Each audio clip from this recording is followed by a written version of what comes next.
des films du patrimoine en noir et blanc, qu'on n'a vraiment pas l'habitude de voir sur grand écran. Entendre des musiques d'horizons très différents, de la musique contemporaine au jazz, la musique classique, musique électronique, vraiment on passe par toutes les couleurs musicales. Et puis, troisième bonne raison, c'est certainement le plaisir de se retrouver chaque année en novembre, alors qu'il commence à faire un petit peu froid et humide, et on est très content de se retrouver dans les salles de cinéma, dans les théâtres et les différents lieux du festival.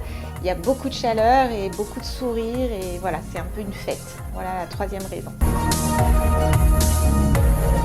Je pense évidemment le ciné-concert avec Pierre Henry, qui est un souvenir à la fois incroyable, compte tenu du personnage, mais aussi très difficile à monter et à réaliser sur le moment.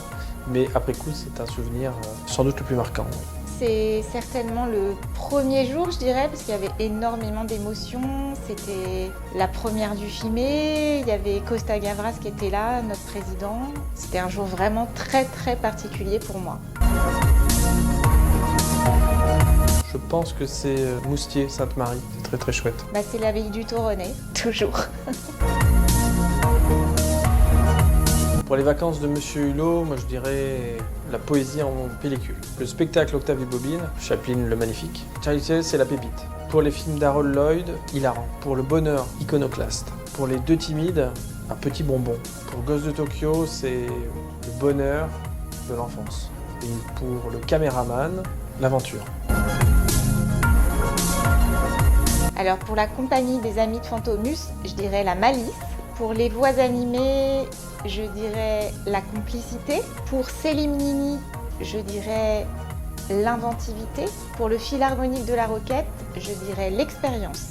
Pour Clameur, je dirais la singularité. Thomas Lavoine et Thomas Lefort, je dirais le talent. Pour l'Orchestre de chambre d'hôtes, je dirais la bonne humeur. Et pour Backlack Trio, le swing. Le premier nom qui m'était venu, c'était quand même Clint Eastwood.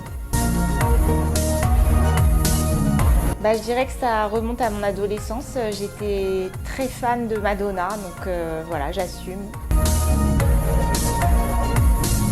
En gros, je les attends tous, puisqu'on les a choisis. Mais effectivement, quand c'est une création, on a plus d'attentes, puisqu'on choisit le film, on choisit des musiciens. Donc je dirais le bonheur, accompagné par Clameur, parce que je pense qu'on va vivre quelque chose plutôt qu'assister à un ciné-concert. En toute honnêteté, c'est Charles, Octave et Bobine 2, parce que pour la première fois, je vais pouvoir chanter enfin au filmé. Voilà, mais sinon, évidemment, j'attends tous les spectacles de la programmation, comme quand on est dedans, c'est difficile d'en choisir un. C'est facile, depuis 20 ans, c'est toujours le même, c'est Paul Thomas Anderson. Le film d'animation Arco de Hugo Bienvenu, film qu'il ne faut pas louper et qu'il faut accueillir avec simplicité et gourmandise. C'est du cinéma contemporain, alors sur l'échelle de l'histoire du cinéma, je peux me permettre, même si c'est un film de 2019. En fait, j'ai adoré le film Seules les bêtes de Dominique Moll, que j'ai revu hier, et en fait c'est un film que j'avais découvert à sa sortie. Et j'avais déjà beaucoup aimé Harry, un ami qui vous veut du bien, mais je trouve que celui-là est vraiment extrêmement bien construit et malaisant par rapport au sujet, au sujet au pluriel, je le conseille vraiment.